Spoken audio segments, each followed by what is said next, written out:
नमस्कार दोस्तों, political science with आशीष में आपका स्वागत है।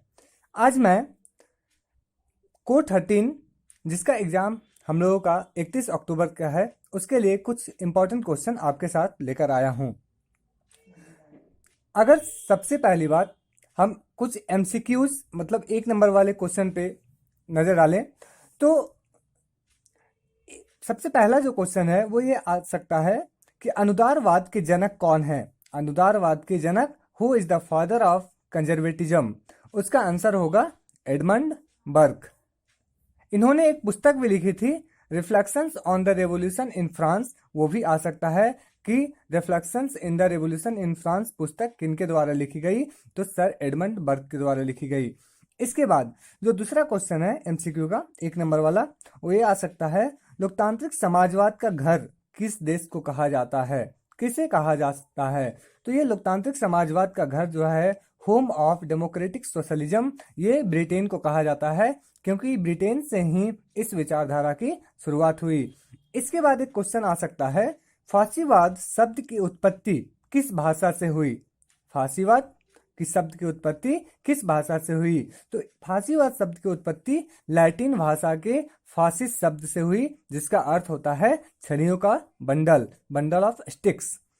इसके बाद जो महत्वपूर्ण क्वेश्चन आ सकता है वो ये हो सकता है कि फासीवाद की शुरुआत कब और कहां से हुई।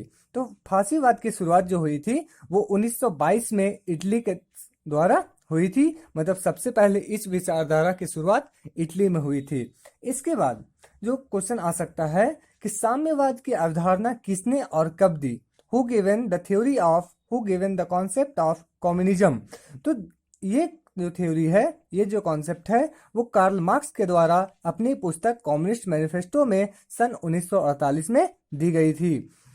तो इसमें एक और क्वेश्चन बन के आ सकता है कि कम्युनिस्ट मैनिफेस्टो के पुस्तक के लेखक कौन है। Who is the writer of the book communist manifesto. तो इनके राइटर जो है वो कार्ल मार्क्स हैं। इसके बाद जो क्वेश्चन आ सकता है अराजकता शब्द की उत्पत्ति किस भाषा से हुई। तो अराजकता जो एनार्की है, एनार्किज्म, उस शब्द की उत्पत्ति यूनानी शब्द एनार्किया से हुआ है, जिसका मतलब होता है मिनिमम शासन, कम से कम शासन।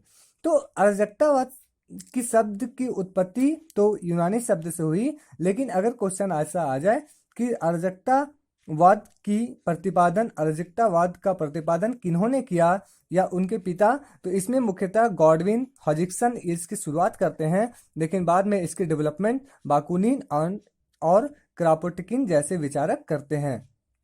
तो ये भी क्वेश्चन आ सकता है। इसके बाद आ सकता है सोवियत की क्रांति कब हुई। तो सोवियत की क्रांति जो हुई थी, या इसे अक्टूबर रेवोल्यूशन भी कहा जाता है, या इसी को बोल्शेविक क्रांति भी कहा जाता है। ये क्रांति 1917 में हुई थी एवं इस क्रांति को के जो लीडर थे वो लेनिन थे, जिसके बारे में हम लोगों ने साम्यवाद में पढ़ा है। इसके बाद आ सकता है क्वेश्चन छोटा सा, कन्फ्यूशियस जो थे वो कौन थे। तो कन्फ्यूशियस के बारे में हमने पढ़ा है, कन्फ्यूशियस चीन के एक दार्शनिक और चीन के एक महान शिक्षक भी थे। इसके बाद आ सकता है नारीवाद क्या है।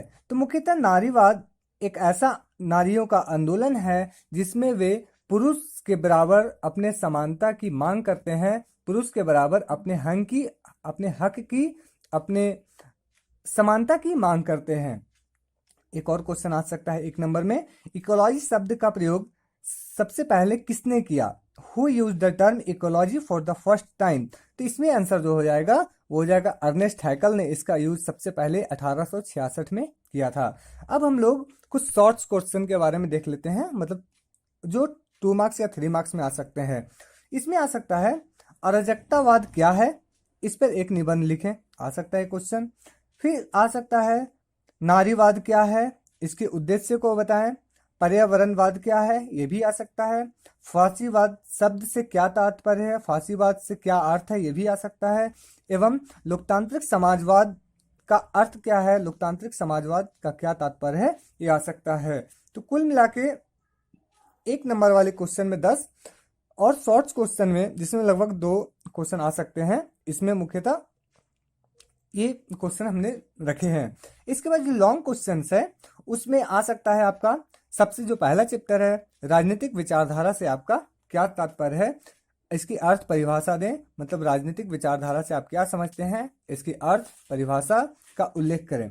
इसके बाद आ सकता है क्वेश्चन कि लोकतांत्रिक समाजवाद जो है उसकी प्रमुख विशेषताओं का वर्णन करें। इसके बाद क्वेश्चन आ सकता है साम्यवाद का क्या उद्देश्य है, साम्यवाद की क्या सिद्धांत हैं, उसकी वर्णन करें। इसके बाद एक और महत्वपूर्ण क्वेश्चन है कि आ सकता है आलोचनात्मक क्रिटिक्स के तौर पे, आलोचना के तौर पे कि लोकतांत्रिक समाजवाद की आलोचना की व्याख्या करें। हाँ, आलोचना को लेकर फांसीवाद का भी क्वेश्चन आ सकता है, क्योंकि हम जानते हैं कि फांसीवाद जो है वो एक कट्टर, एक नेगेटिव सोच वाले राष्ट्रवादीता की भावना थी, तो उसमें भी आ सकता है फांसीवाद की आलोचनात्मक व्याख्या करें। इसमें एक क्वेश्चन आ सकता है नारीवाद एक आंदोलन है, इसके उद्देश्य एवं सिद्धांतों को बताएं। मतलब नारीवाद से आप क्या समझते हैं, नारीवाद का क्या सिद्धांत है। हमें आपको बताए हैं कि नारीवाद के 3 सिद्धांत है। उदारवादी नारीवाद 3 प्रकार हैं, माफ कीजिएगा, उदारवादी नारीवाद, मार्क्सवादी नारीवाद और रेडिकल परंपरावादी नारीवाद। इसके बाद एक सबसे इंपॉर्टेंट क्वेश्चन ये भी आ सकता है कि कन्फ्यूशियस के द्वारा बताए गए विचारों को लिखे। तो मैंने इतना क्वेश्चन गेस किया है, उम्मीद है क्वेश्चंस अगर आएंगे भी तो यही सब में से आएंगे। उम्मीद है आपको ये सारी बातें समझ में आई होगी। मैं इसके पहले सारे कोर 13 के मात्र 2 टॉपिक बचे हुए हैं, बाकी सारे के वीडियो बना चुका हूँ। आप सारे वीडियो को ध्यान से देख लें, बहुत ही आसानी से हर टॉपिक समझ में आएगी। अगर आती है तो अपने दोस्तों के साथ ज़रूर भेजें। धन्यवाद, फिर मिलते हैं नेक्स्ट वीडियो में। जय हिंद।